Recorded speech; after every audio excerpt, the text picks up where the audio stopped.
My husband has been behind bars 633 days today. The FBI came and raided our house. He was 7 years law enforcement when they came in on January 6th.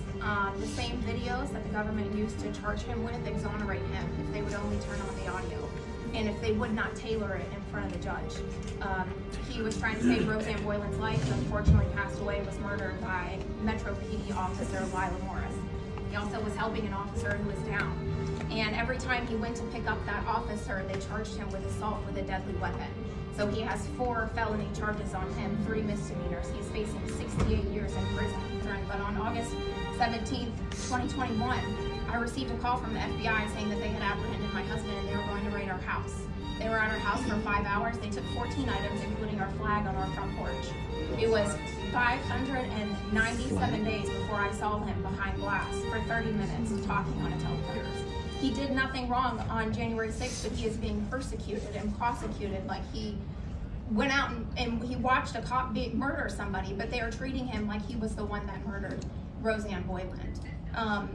You know, he's been at 7 different facilities. It's called diesel therapy if you look it up. It's a form of punishment in the US. He's been held in 24/7 solitary confinement, which is illegal. For 7 days, he wasn't allowed to shower or make a phone call. His family had no idea where he was. He's now held in 23-1, and they are in 4x4 cells. You can walk 2 steps and then you have to walk back. They have nothing but a bed, a 1-inch mattress. He hasn't had a pillow in 633 days. He's lost 60 pounds. All at one point he had was a Bible and a jail handbook. We ask ourselves, this is going on in DC.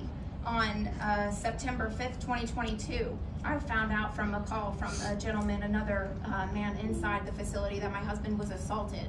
He wasn't wearing a COVID mask while taking oral medication, and a lieutenant sprayed an entire can of OC spray in his eyes, 1 inch from his face. Mind you, he was taking oral medication, and they have lived in this facility. At this point, he had been there for over a year in what we would consider a living room, not allowed to leave.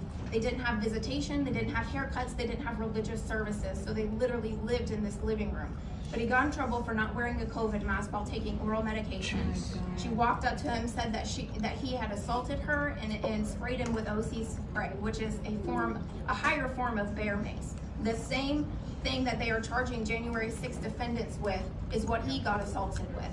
They threw him on the ground, handcuffed him, and again sprayed him with another can of OC spray, saying that he was not complying. The pod then got in an uproar and started yelling at this lieutenant, and they tried to charge him with inciting a riot. They left him in a cell for 13 hours without a shower while this reactivated on his skin. They finally gave him a shower, and he said, "Sarah, the only way I can explain it to you is you have a sunburn and you hop into a hot tub." That's how it felt when they were trying to treat this. He got their way of taking care of this. He was kicked out of the facility and went to 3 different facilities. That lieutenant is now gone, and there is legal action against these the U.S. Marshals and the facility itself. But this is a never-ending thing for us. People ask me how I get through this, and I say 1 day at a time, because that's how often things can change. I got a call at 5 a.m. one morning because it was from another inmate at another facility telling me that he was being moved again. So my whole day I had no idea. I just had to start praying and ask God to protect him, because he's not only protective custody because he's a J6er, he's also protective custody because he's a cop. And anybody that knows law enforcement, when you are on the other side of the wall, you are a target. Wow. So, you know, this is how our life has looked for the last 633 days. He will be behind bars 26 months before he steps in front of a judge for a jury trial. At that point, he is one of 4, as of right now, could get bigger. He's one of 4 that will be tried in front of the same jury in DC, because they are not allowed to change a venue. Again, DC is not a jury of his peers. There's a 97% conviction rate right now.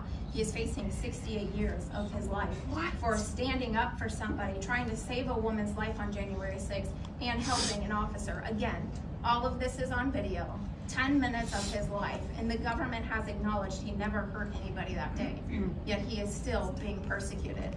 In September, after my husband was assaulted, I decided I can't stay quiet anymore, because we have to be a voice for the voiceless. And so we created the Real J6 with another gentleman, Shane Jenkins, who is also inside, just got found guilty on 10 charges, facing 10 to 15 years in prison.